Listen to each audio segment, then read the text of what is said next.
Monsieur le conseiller président du Conseil présidentiel de transition, mon cher ami Emmanuel Vertiller, Son Excellence le ministre de l'AI, Monsieur Patrick Pellissier, Son Éminence, le cardinal Chibli Langlois,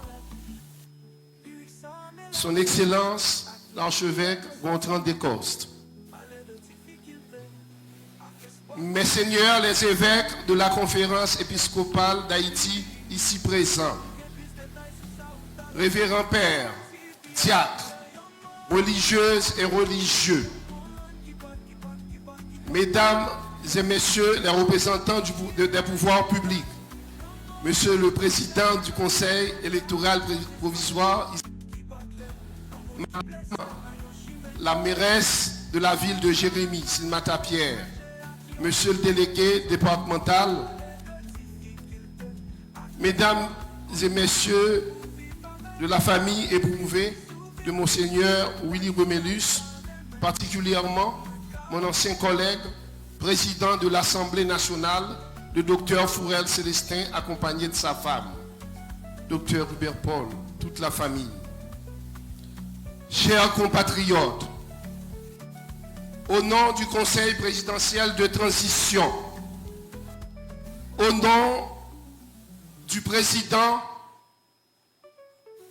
du coordonnateur du Conseil présidentiel de transition, Laurent Saint-Cyr, au nom de tous les membres du Conseil présidentiel de transition, au nom de la République d'Haïti, au nom d'une nation en deuil, je m'incline aujourd'hui devant la dépouille mortelle d'un géant de la foi, un pilier de la nation, son Excellence, Monseigneur Joseph Willy Romélus, évêque émérite d'Haïti, parti retrouver la Maison Céleste en ce 12 août 2026 à l'âge de 94 ans. Nous ne sommes pas seulement réunis pour pleurer un homme d'église, par-delà les accords entre l'État haïtien et le Saint-Siège, mais aussi pour honorer un homme d'État dans la plus noble acception du terme. Un homme dont la patrie céleste n'a jamais éclipsé son amour viscéral pour sa patrie terrestre, Haïti. Lorsque le 28 mars 1860, les plénipotentiaires du président Fabre Geffrard et ceux du pape Pie IX signèrent le concordat entre le Vatican et la République d'Haïti réglementant les procédures ecclésiastiques, le clergé haïtien était presque exclusivement composé de Français. Un clergé blanc qui, malgré l'article 4 de cette convention accordant le privilège de nommer les représentants du Saint-Père au président haïtien. Mais un beau matin de 1960, cette église s'est trouvée dans le collimateur du docteur François Duvalier, à travers son dernier représentant, l'archevêque Poirier, et les jésuites, elle s'est dangereusement dressée face au pouvoir absolu établi, lui donnant ainsi l'occasion rêvée de procéder à la constitution d'un clergé indigène avec la nomination d'archevêques et d'évêques haïtiens. C'est ainsi que le 15 août 1966, suite à d'intenses discussions diplomatiques entre le Saint-Siège et le gouvernement d'Haïti, a été signé un protocole d'accord permettant au président de la République de procéder à la création de ce clergé indigène qui lui tenait tant à cœur. Force est de reconnaître que cette initiative du président Duvalier constitue en elle-même un fait historique remarquable dans notre histoire émancipatrice de peuple libre. Quoique le mobile de cet acte ne fut que purement politique, un acte posé par un homme qui voulait asseoir sa puissance sur tous les compartiments sociaux et culturels de ce pays. Cette mesure inédite, prise par le président Duvalier, a permis l'érection du diocèse de Jérémie en 1972 et en vue la nomination de son premier évêque, Monseigneur Carl Edward Peters, qui malheureusement, 3 années seulement après cette désignation, s'est endormi du sommeil éternel. Il a fallu 2 ans aux autorités d'alors pour élire à la tête du diocèse le prêtre de la Thibolière, dont la renommée en matière d'engagement et de progrès réalisé dans la zone forçait l'admiration de plus d'un, déterminant les responsables à faire appel à lui pour diriger l'évêché de la Grand'Anse.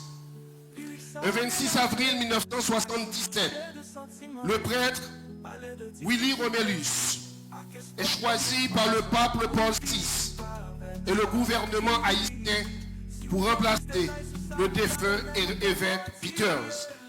Et le 26 juin 1977, la ville générale d'une véritable liesse célébrait en grande pompe la consécration d'un prêtre bâtisseur de la Thibolière devenu évêque par la grâce de Dieu et de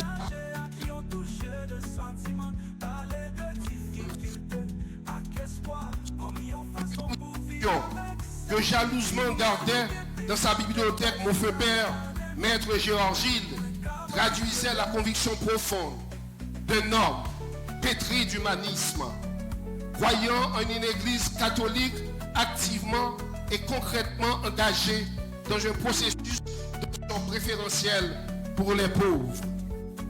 Une église soucieuse tant du bien-être spirituel que matériel de ses fidèles. Une église adaptée aux exigences du milieu social que religieux, recherchant cet équilibre harmonieux entre le spirituel et le temporel, admettant aussi cette corrélation profonde et obligée entre l'esprit et les bases existentielles. Une église appelée à déclencher un remous qui dissout le suranné pour ensemencer l'innovation commandée par le présent et détentrice des lendemains florissants. Un discours dont il va suivre les moindres aspects dans son long sacerdoce.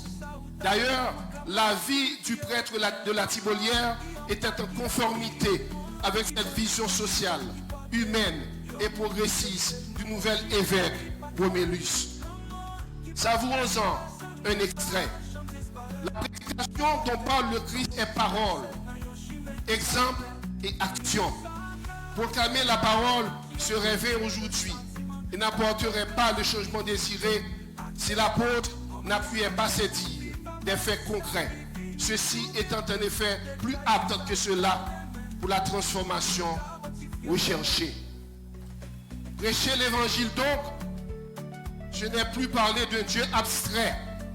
C'est montrer que Dieu est là, vivant, présent et qu'il agit en tous, partout et toujours. Il est celui qui est. L'évêque s'efforcera donc de produire les traits du Christ. Comme le Christ, à la suite du Christ, il jettera un regard de bonté sur cette foule immense qui accourt pour entendre la parole, mais qui au fond, dans toute sa patience et sa bonne volonté, ressent tant de besoins à satisfaire. J'ai pitié de cette foule, cria-t-il un jour. Et le Monseigneur n'a pas lancé seulement ce cri, il a agi. Il s'est attaqué à tous les problèmes confrontés par cette masse qui criait comme des brebis sans pasteur, mue par l'amour, un amour désintéressé qui n'envisageait pas le bien des autres. Nous tous qui avons une certaine responsabilité dans la vie, c'est cet amour qui doit être le mobile de notre action. Ah oui, cet amour désintéressé auquel se réfère Martin Luther King, un amour puissant que ce grand pasteur noir américain appelle agape. Agape utilisant un mot grec qui désigne un amour qui donne. Selon ses propres mots, it is overflowing love which is purely spontaneous, unmotivated, groundless and creative. It's not set in motion by any quality of function of the subject. It is the love of God operating the human heart. Le sacerdoce de prêtre de la Timonière, homme armé, animé de cet amour, était un exemple en conformité avec cette vision de l'amour christique. Des exemples concrets tirés de son œuvre seront cités pour corroborer la puissance de cet amour débordant, spontané, sans fondement exact et surtout créatif. Évêque, l'homme est resté égal à lui-même en ce moment noir de la vie sociale et politique des années 70. Ces moments où l'on parlait par signes pour répéter le poète Jacques Mélien René Despestes. Évêque, il entendait poursuivre sa mission d'évangélisation et de civilisation, initiée à la Timonière en tant que prêtre. Il a pleinement conscience que l'évangélisation ne saurait être une entreprise isolée, coupée au contexte social, économique, voire même politique, et régie par des dogmes préétablis, menacés et inamovibles. Et la nouvelle Église catholique haïtienne avait compris que l'évangélisation doit s'adapter aux réalités douloureuses du milieu et qu'elle avait pour mission d'affronter ces contingences et de penser que les hommes à réaliser cette harmonisation du spirituel et du temporel. Au début des années 80, la dictature du Valguérien fait rage, n'arrivant pas à s'adapter aux nouvelles dogmes internationales axées sur le respect des droits humains, des droits fondamentaux de l'homme, le droit à l'émancipation des peuples. Monseigneur Willy Romélus évangélise son peuple, le mobilise contre la dictature, le civilise. Le concile des jeunes réalisé à Jérémie rassemble les jeunes de tous les départements autour du charisme de l'évêque. Le mot d'ordre est lancé. L'église c'est nous, nous c'est l'église. Véritable communion entre le berger et son troupeau. La fin approche. 1982, l'année de tous les espoirs. Les sbires du pouvoir menacent la vie de l'évêque. Des cagoulards seraient venus de Port-au-Prince attenter à sa vie. Un grand mouvement de solidarité s'organise autour de lui. Mais il n'a pas peur. Il n'a jamais eu peur. Mais ne cherche pas le martyr. Il prie et veille sur le troupeau. Le pape pèlerin Jean-Paul II annonce sa visite en Haïti. La mobilisation se renforce encore plus autour de cet événement historique. Jeune adolescent, je me souviens de ce grand rassemblement organisé à l'école Saint-Jean l'Évangéliste à Turgeau, où l'évêque Willy Romélus suscitait tant d'enthousiasme et galvanisait les espoirs de changement profond. Je me tins au deuxième étage quand il fit son apparition sur le podium construit à la circonstance, tout de gris vêtu, mince, svelte, beau, le port altier. Il livra un bref message d'amour à cette foule immense, composée en majorité de jeunes assoiffés de changement et déterminés à en finir avec cette dictature stérile, contre-productive et obscurantiste. La cérémonie, une fois achevée, s'est transformée spontanément en une marche pacifique au son de l'Ave Maria tout au long de l'avenue Jean-Paul II. Des arrestations bastonnades s'en suivirent, mais ce ne fut que le début de la fin. Je m'en souviens, arrivé chez moi, j'avais perdu l'un de mes souliers. Arrivé chez moi, mon père m'a dit, heureusement, si on graine soulier, on perd ou pas perdu la vie. Mais je suis désolé pour toi. Je ne vois pas comment tu vas à l'école. Tu auras, c'était ça ta seule paire de chaussures. Il m'a fallu un mois pour qu'il m'achète une nouvelle paire de chaussures. Entre-temps, c'était mes tennis de joueur de football que j'utilisais, après avoir bien lavé, bien sûr, pour aller à l'école. Puis vint le pape et son fameux cri en faveur du changement. L'Église, de plus en plus déterminée à remplir son rôle civilisateur, continue son travail de forgeuse d'une nouvelle conscience nationale. 1985, Jean-Aubert Sius, Mackenson Michel, Daniel Ismaël, Tom Ogonaïve. La fin approche. Le monstre se fait encore plus méchant. Il perd son calme.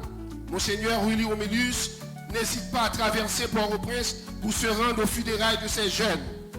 Gonaïve qui est en ébullition. Haïti pleure ses enfants fauchés par les balles assassines des spires du pouvoir. 7 février 1990, Duvalier quitte le pouvoir.